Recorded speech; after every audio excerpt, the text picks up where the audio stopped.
والله اخوي اليوم انا تفاجأت بريال المدريد كلش. انه انا عفت شغل وجيت اشتغل بمعمل مال شيبس ليز.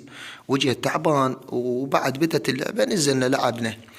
اي يعني انا اقول لك ريال المدريد ترى يعني كلش تعبانين، يعني عين عليه كريم بنزيما كان عمام السندباد وكل شي ماكو. بس انا اقول لك عندهم هذا اللي سيود اسمه فسيفس فسفيسو مش اسمه ما اعرفه، ابو 28. انا اقول لك هذا صدق دمرنا سقطنا السقوط. خويا يركض ركاض كان سبري ما حد يكضه. النوبة من انتهت اللعبة خابرت كريم بنزيما لأن أنا علاقتي بيه قوية. قلت له يا أبا كريم هارد لك هي هاي طوبة فوز وخسارة. قال لا صدق كذب أبو تياغو هي هاي طوبة. إيه النوبة قال لي شنو تم السبت تجونا. قلت له ولك شنو عزيمة شغل نجيكم لعبتنا ويا لعبتكم ويانا.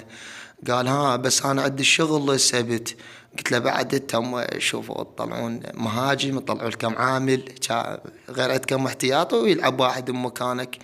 ترى حتى هذا شو اسمه راموس وفاران يعني انا اقول لك افوت عليهم بعكازات. ما ادري شو جاهم قبل الكلاسيكو يعني صديق قوي. بعد ما ندري احنا السبت نروح لهم مد ما نروح انا خلنا اشوفهم بالله. خويا بعد اخوك احنا ذا السبت لعبتنا ويا ريال مدريد ما نروح. ليش واحد يكذب عليك ما نروح.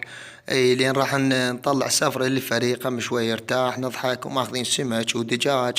وانا اما خابر ريال مدريد اقول لهم طلعوا لكم فريق ولعبوا وياه على ما نخلص سفرتنا ونجيكم بعد. ليش انتم متعبين رواحكم السبت؟